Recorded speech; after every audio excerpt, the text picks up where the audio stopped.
ಆ driver BMTC bus ಅನ್ನ ಏರ್ಪೋರ್ಟ್ನಿಂದ ಬನಶಂಕರಿ ಕಡೆ ತೆಗೆದುಕೊಂಡು ಹೋಗ್ತಿದ್ದ. ಅದು ಬೇರೆ ಕೊನೆ ಟ್ರಿಪ್ ಆಗಿದ್ದರಿಂದ ಬೇಗ ಮುಗಿಸಿ ಮನೆಗೆ ಹೋಗೋಕೆ ರೆಡಿಯಾಗಿದ್ದ. ಹೀಗೆ ಮನೆಗೆ ಹೋಗಬೇಕಾದವನು ಹೋಗಿದ್ದು ಮಾತ್ರ ಆಸ್ಪತ್ರೆಗೆ. ಅದು ಹೇಗೆ ಅಂತೀರಾ?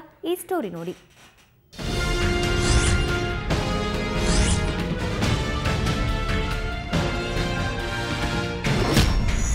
ಸಮಯ ರಾತ್ರಿ 8:30. ಸ್ಥಳ ಜಯನಗರದ ರಾಘವೇಂದ್ರ ಮಠ. ಹೀಗೆ ಗಾಯಗೊಂಡು ಮಲಗಿರುವವರ ಹೆಸರು ಬೊಮ್ಮೇಗೌಡ. ಬಿಎಂಟಿಸಿ ಡ್ರೈವರ್ ಆಗಿ ಕೆಲಸ ಮಾಡ್ತಿದ್ದಾರೆ. ನಿನ್ನೆ ರಾತ್ರಿ 8:30 ಸುಮಾರಿಗೆ ಡ್ಯೂಟಿ ಮಾಡಿಕೊಂಡು ಜಯನಗರದ 5ನೇ ಹಂತದ ಬಳಿ ಬಂದಿದ್ದಾರೆ. ಈ ವೇಳೆ ಕ್ಷುಲ್ಲಕ ಕಾರಣಕ್ಕೆ ಕಾರಿನಲ್ಲಿದ್ದ 4 ಮಂದಿ ಅಪರಿಚಿತರು ಡ್ರೈವರ್ಗೆ ಬಿಯರ್ ಬಾಟಲ್ನಿಂದ ಹಲ್ಲೆ ಮಾಡಿದ್ದಾರೆ. ಇದನ್ನ ತಡೆಯಲು ಹೋದ ಕಂಡಕ್ಟರ್ ಮೇಲೂ ಹಲ್ಲೆ ಮಾಡಿದ್ದಾರೆಂದು ಆರೋಪ ಕೇಳಿಬಂದಿದೆ. ಏರ್ಪೋರ್ಟಿಂದ ಬನಶಂಕರಿಗೆ ಬರ್ತಾ ಇದ್ವಿ. ಜಯನಗರ 5th ಬ್ಲಾಕ್ ರಾಗಿಗುಡ್ಡ ಹತ್ರ, ಇದು ರಾಘವೇಂದ್ರ ಮಠ ಹತ್ರ ಯಾರೋ ಕಾರ್ನಲ್ಲಿ 4 ಜನ ಬಂದು ಫುಲ್ ಡ್ರಿಂಕ್ಸ್ ಮಾಡಿದರು.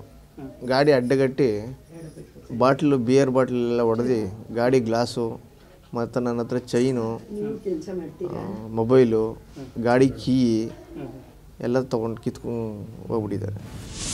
ತೀವ್ರವಾಗಿ ಗಾಯಗೊಂಡಿದ್ದ ಡ್ರೈವರ್ ಬೊಮ್ಮೇಗೌಡರನ್ನ ಗಿರಿನಗರದ ಖಾಸಗಿ ಆಸ್ಪತ್ರೆಗೆ ದಾಖಲಿಸಲಾಗಿದೆ. ಗಾಯಗೊಂಡಿರುವ ಬೊಮ್ಮೇಗೌಡ ಸದ್ಯ ಪ್ರಾಣಾಪಾಯದಿಂದ ಪಾರಾಗಿದ್ದು ಚಿಕಿತ್ಸೆ ಮುಂದುವರೆದಿದೆ.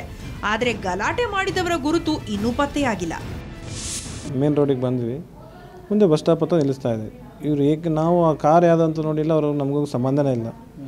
ಅವ್ರು ಏಕಾಏಕಿ ಕಾರಿಗೆ ಅಡ್ಡ ಹಾಕ್ಬಿಟ್ಟು 4 ಜನ ಅಲ್ಲಿ ನಮ್ಮನ್ನ ಹೊಡೆದ್ರು. ಆ ಸ್ಪಾಟಲ್ಲಿ ಒಬ್ಬರು ಇನ್ಸ್ಪೆಕ್ಟರ್ ಇದ್ದರು, ಎಲ್ಲಂಡ ಇನ್ಸ್ಪೆಕ್ಟರ್ ಇದ್ದರು. ಅವ್ರು ಬಂದು ಒಬ್ಬನಿಗೆ ಹೊಡೆದು ಆ ಗಾಡಿಯಲ್ಲಿರೋ ಬೀರ್ ಬಾಟ್ಲು ಅವ್ನ ಕಾರ್ ಕೀ ಕಸ್ಕೊಂಡು ನಾನು ಬಸ್ ಡೋರ್ ಹಾಕಿದ್ದೀನಿ, ಕಿಟಕಿ ತಗೊಂಡು ಕಿಟಕಿಯಿಂದ ಒಳಗೆ ಬಂದು ಹೊಡೆದ್ರು. ಅವ್ರಿಗೆ ಸಿಕ್ಕಾಪಟ್ಟೆ.